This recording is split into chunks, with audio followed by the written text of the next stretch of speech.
నమో బుద్ధాయ. జై భీమ్, జై భారత్, జై సంవిధాన్. ముందుగా తథాగత భగవాన్ బుద్ధునికి మరియు బోధిసత్వ డాక్టర్ బాబాసాహెబ్ అంబేద్కర్కు ప్రణామాలు తెలియజేస్తున్నాను. ఈ బహుజన యుద్ధవేరి యూట్యూబ్ ఛానల్ను సబ్స్క్రైబ్ చేయండి, షేర్ చేయండి, అందరికి తెలియజేస్తారని చెప్పి విజ్ఞప్తి చేస్తున్నాను. ఈరోజు రాజ్యాంగబద్ధమైన సంస్థలను నిర్వీర్యం చేస్తున్న మనువాదం. దేశంలో ఈ ఎన్నికలు జరుగుతున్న సందర్భంలో 2014 నుండి మనం విశ్లేషిస్తే అత్యంత ఘోరమైన వినాశనాలు దేశవ్యాప్తంగా ప్రతి రాష్ట్రంలో కూడా జరుగుతుంది. ఈ మధ్య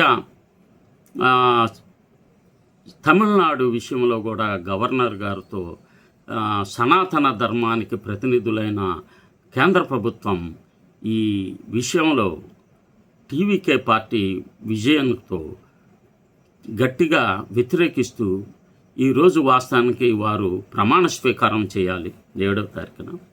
కానీ అది అడ్డుకుంటానికి కేంద్ర ప్రభుత్వ రాజకీయాలే ప్రధాన కారణంగా ఉంది. ఈ అంశం పైన నేను మాట్లాడాలని భావిస్తున్నాను. రాజ్యాంగబద్ధమైన సంస్థలను నిర్వీర్యం చేస్తున్న మనువాదం. తోలుబొమ్మలతో ప్రదర్శనిచ్చేవారు తమ చేతులకు దారాలు కట్టుకొని ఎవరికీ కనపడకుండా తెర వెనక నుండి పైనుండి చేతివేళ్లను కదిలించడం ద్వారా తోలుబొమ్మల ప్రదర్శన చేస్తూ ఉంటారు.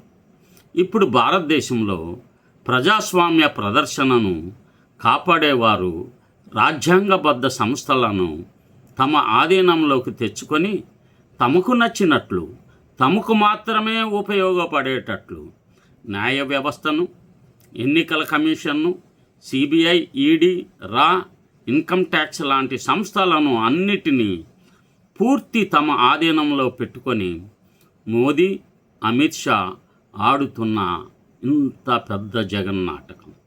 ఎన్నికలకు సంబంధించిన కేసులు, కోర్టులకు వెళ్ళిన కేసులకు ఎలాంటి గతి పట్టిందో మీరు చూడండి. అందులో ఒకటి చండీగఢ్ మేయర్ ఎన్నికలు 2024. బ్యాలెట్ పేపర్ల మార్పిడి ఆరోపణలపై సుప్రీంకోర్టు జోక్యం చేసుకొని రికార్డులు సమర్పించమని ఆదేశించింది. కోర్టు ఎన్నికల స్వచ్ఛతను రక్షించాలని స్పష్టం చేసింది. ఇది బీజేపీకి వ్యతిరేకంగా జరిగిన ఒక కేసు మాత్రమే. తాత్కాలిక ఉపశమనం లభించింది మాత్రమే ఇందులో. రెండవ కేసు పశ్చిమ బెంగాల్లో 27 లక్షల ఓటర్లను డెలిషన్ పేరుతో స్పెషల్ ఇంటెన్సివ్ రివిజన్ పేరుతో తొలగించారు. సుప్రీంకోర్టు అప్పీల్ ట్రిబ్యునల్ ఏర్పాటు చేయమని చెప్పింది. కానీ ఎన్నికల షెడ్యూల్ ఆలస్యం చేయకుండా ఇంటీరియం రిలీఫ్ ఓటు హక్కు ఇవ్వలేదు. కొద్దిమంది పేర్లు పునరుద్ధరించబడ్డాయి. చాలామంది ఎన్నికలు ముగిసే వరకు వేచి ఉండాల్సిన పరిస్థితి ఏర్పడింది. తృణమూల్ కాంగ్రెస్ పార్టీ ఓడిపోవడానికి ప్రధాన కారణం ఇదే.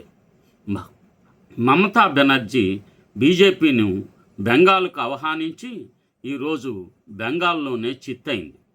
మూడవది బీహార్ ఓటర్ లిస్టు. 65 లక్షల పేర్లు తొలగించారు. చనిపోయిన వారు, వలస వెళ్ళిన వారు అందులో ఉన్నారు. సుప్రీంకోర్టు డీటెయిల్స్ పబ్లిష్ చేయమని, కారణాలు వెల్లడించమని ఆదేశించింది.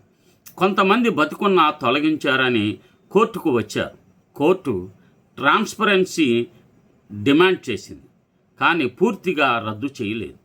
నితీష్ కుమార్ లాలూ ప్రసాద్ యాదవ్ను ఎదుర్కోవడానికి బీజేపీని తెచ్చి ఈరోజు బీజేపీ చేత బీహార్ను పరిపాలించేటట్లు నితీష్ కుమార్ ఒక పెద్ద ఘోరమైన తప్పిదానికి పాల్పడ్డాడు.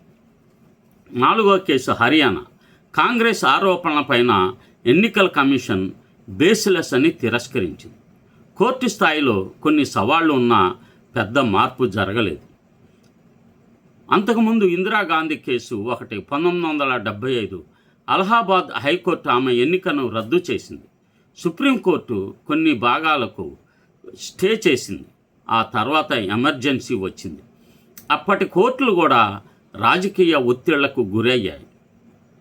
ఓటర్ డెలిషన్ కేసులో అప్పీల్ ట్రిబ్యునల్స్ ఏర్పాటు చేయమని, ట్రాన్స్పరెన్సీ పాటించమని ఆదేశించింది సుప్రీంకోర్టు. కానీ ఎన్నికలు ముగిసే వరకు పెద్దగా రిలీఫ్ ఎక్కడా ఇవ్వలేదు. ఎన్నికల షెడ్యూల్ గౌరవించాలని చెప్పుతూ న్యాయ వ్యవస్థ పనిచేస్తున్నట్టు ప్రజలకు తెలియడానికి కొన్నిసార్లు చిన్న చిన్న తాత్కాలిక ఉపశమనం లభించేటట్లు తీర్పులు ఇస్తున్నది. కొన్నిసార్లు ఎన్నికల కమిషన్ను విమర్శించింది. ఈడీ, సిబిఐ దుర్వినియోగంపై ఆందోళన వ్యక్తం చేస్తుంది. ఓటర్ లిస్టు ట్రాన్స్పరెన్సీ డిమాండ్ చేసింది. రాజ్యాంగ సంస్థల ద్వారా ప్రతిపక్షాలపై దాడి తీవ్రమవుతుంది.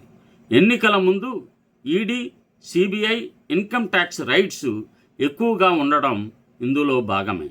ఇది ఎన్ఫోర్స్మెంట్ ఏజెన్సీల దుర్వినియోగం అనే ఆరోపణలకు దారితీస్తుంది.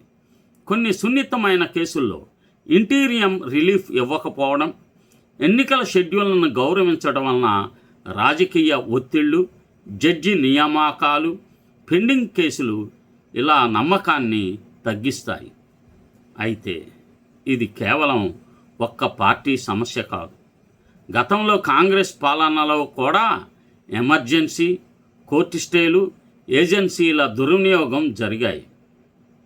ఇంతటి విషమ పరిస్థితిని ప్రజలు ఏ విధంగా ఎదుర్కొనాలి? చట్టం ద్వారా శాంతి కాపాడాల్సిన వారే దుర్వినియోగం చేస్తే అది అత్యంత ప్రమాదకరం. కానీ పరిష్కారం ఏమిటి? 1. ట్రాన్స్పరెన్సీ. ఓటర్ లిస్ట్ డెలీషన్ కారణాలు పబ్లిక్గా బూత్ లెవెల్లో ప్రకటించాలి. ఆధార్ కార్డు, ఓటర్ ఐడికి లింకింగ్ మెరుగుపరచాలి. ఎన్నికల సంస్కరణలు. అభివృద్ధి చెందిన దేశాలు ఏ విధంగా అయితే బ్యాలెట్ పేపర్ విధానాన్ని అవలంబిస్తున్నాయో అదేవిధంగా భారతదేశంలో కూడా బ్యాలెట్ పేపర్ ద్వారా మాత్రమే ఎన్నికలు జరిగేటట్లు ఒక పెద్ద పోరాటం, సామాజిక పోరాటం ప్రజలు చేయాలి. కనీసం ఈవీఎంలు, వీవీప్యాట్ 100% వెరిఫికేషన్ జరగాలి. State financing of election. CBI, ED, income tax సంస్థలకు పూర్తిగా చట్టబద్ధంగా స్వతంత్రత ఇవ్వాలి. న్యాయ వ్యవస్థ బలోపేతం చేయాలి. జడ్జి నియామకాల్లో రాజకీయం జోక్యం తగ్గించాలి. ఫాస్ట్ ట్రాక్ ఎన్నికల కేసులు చేయాలి. రాజకీయ నాయకుల సిఫార్సుల ద్వారా కాకుండా, కొలీజియం తీసుకుంటున్న నిర్ణయాల ద్వారా కాకుండా జ్యుడిషియల్ ఎంప్లాయ్మెంట్ కమిషన్ ద్వారా జడ్జీల నియామకాలు భారతదేశంలో జరగాలి. 4వది ప్రజల పాత్ర. ఓటు హక్కు కోసం డాక్యుమెంట్లు సిద్ధం చేసుకోవడం, ఆధారాలతో ఆరోపణలు చేయడం, సివిల్ సొసైటీ ఒత్తిడి చేయాలి. హింస లేదా అస్థిరతకు పాల్పడకూడదు. అది ప్రజాస్వామ్యాన్ని బలహీనపరుస్తుంది. 5వది మీడియా మరియు సోషల్ మీడియా. పోటీ చేసే అభ్యర్థులకు సరిసమానమైన ప్రచారం పత్రికలు, ఎలక్ట్రానిక్ మీడియా ఇచ్చేటట్లు ఒక రాజ్యాంగబద్ధమైన ఒక సవరణ జరగాలి. ప్రజాస్వామ్యం పరిపూర్ణం కాదు, అది నిరంతర పోరాటం. కోర్టులు, కమిషన్, ప్రభుత్వం అన్నీ ప్రజల ఒత్తిడికి లొంగాలి. అంతా కుట్ర అని తోసివేయకుండా స్పష్టమైన సంస్కరణల కోసం అన్ని వర్గాలు, ఎస్సీ, ఎస్టీ, బీసీ, మైనార్టీలతో సహా ఐక్యంగా డిమాండ్ చేయాలి. భయం లేదా ధృవీకరణ కంటే హేతువు, బాధ్యత, న్యాయం ఆధారంగా ముందుకు వెళ్ళాలి. ఈ చర్చ కొనసాగాలి. కానీ నిజాయితీతో బీసీ, ఎస్సీ, ఎస్టీ, మైనార్టీ సోదరులారా, మన ఓటు మన భవిష్యత్తు. మన దేశం ప్రపంచంలోనే అతిపెద్ద ప్రజాస్వామ్యం. కానీ ఈ ప్రజాస్వామ్యం ఇప్పుడు పెద్ద సవాళ్లను ఎదుర్కొంటున్నది. ఎన్నికల కమిషన్, సుప్రీంకోర్టు వంటి సంస్థలు ఎలా పనిచేస్తున్నాయి? రాజకీయ పార్టీలు ఒక్కొక్కటిగా బలం కోల్పోయి బీజేపీ ఒక్కటే ఎలా బలపడుతుంది? ఇది మీకు, మన పిల్లలకు భవిష్యత్తుకు ఎంత ప్రభావం చూపుతుందో ఆలోచించండి. ఎన్నికల కమిషన్ పనితీరు పూర్తిగా శుద్ధీకరణ చేయాలి. చాలా రాష్ట్రాల్లో, బీహార్, పశ్చిమ బెంగాల్ మొదలైన రాష్ట్రాల్లో స్పెషల్ ఇంటెన్సివ్ రివిజన్ పేరుతో ఓటర్ లిస్టులను సమీక్షించారు. దాని ద్వారా వేలాది ఓటర్లను తొలగించారు. లక్షలాది పేర్లు తొలగించారు. చనిపోయిన వారు, డూప్లికేట్లు, మారిన చిరునామాలు అని చెప్పారు. కానీ విమర్శలు బలంగా ఉన్నాయి. బెంగాల్లో 90 లక్షలకు పైగా పేర్లు తొలగించారనేది మమతా బెనర్జీ గారు ఆరోపిస్తుంది. అందులో ముస్లిమ్స్, మహిళలు, బీసీ, ఎస్సీ, ఎస్టీ, మైనార్టీలు ఎక్కువగా ఉన్నారు. లాజికల్ డిస్క్రిపెన్సీ అనే కొత్త క్రైటీరియా వాడి తొలగించారు. అంటే తార్కికంగా ఆలోచనలో తేడా అనే పదాన్ని వాడి ఓటర్లను ఉద్దేశపూర్వకంగా తొలగించారు. ఇది చట్టంలో లేదు. కానీ బీహార్లో 65 లక్షల పేర్లు తొలగించారు. సుప్రీంకోర్టు ట్రాన్స్పరెన్సీ డిమాండ్ చేసింది. ఎస్సీ, ఎస్టీ, బీసీ, మైనార్టీలు ఎక్కువగా ఓటర్ లిస్టు నుండి తొలగించబడుతున్నారు. ఎందుకంటే వాళ్ళల్లో చాలామంది పేదలు, వలసలు ఎక్కువగా పోయేవారు, తక్కువ డాక్యుమెంట్లు ఉంటాయి.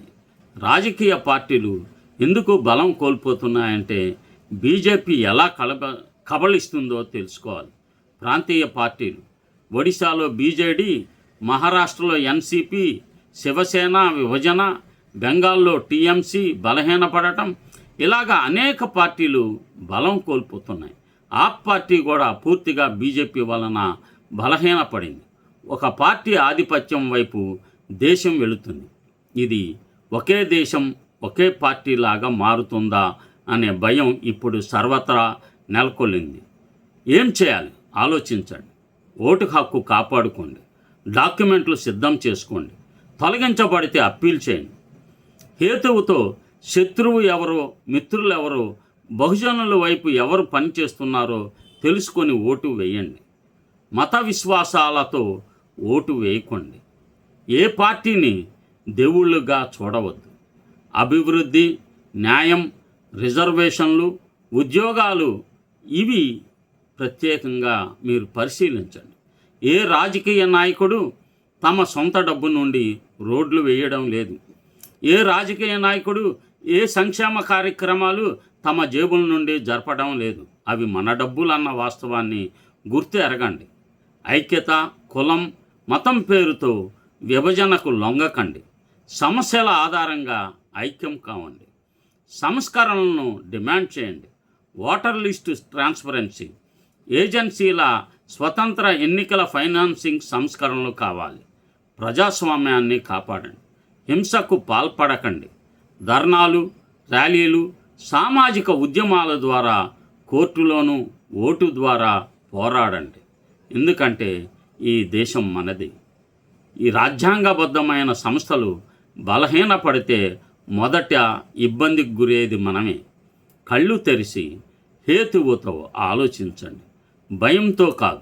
ఐక్యత, న్యాయం, అభివృద్ధి లక్ష్యంగా కావాలి. మీ ఓటు మీ ఆయుధం. దాన్ని తెలివిగా వాడండి. ఆలోచించండి. ముందుకు వెళ్ళండి. నమో బుద్ధాయ. జై భీమ్, జై భారత్, జై సంవిధాన్. ఈ బహుజన యుద్ధభేరి యూట్యూబ్ ఛానల్ను సబ్స్క్రైబ్ చేయండి, షేర్ చేయండి, లైక్ చేయండి. బెల్ ఐకాన్ను ఆన్లో పెట్టుకుంటారని చెప్పి భావిస్తున్నాను. జై భీమ్.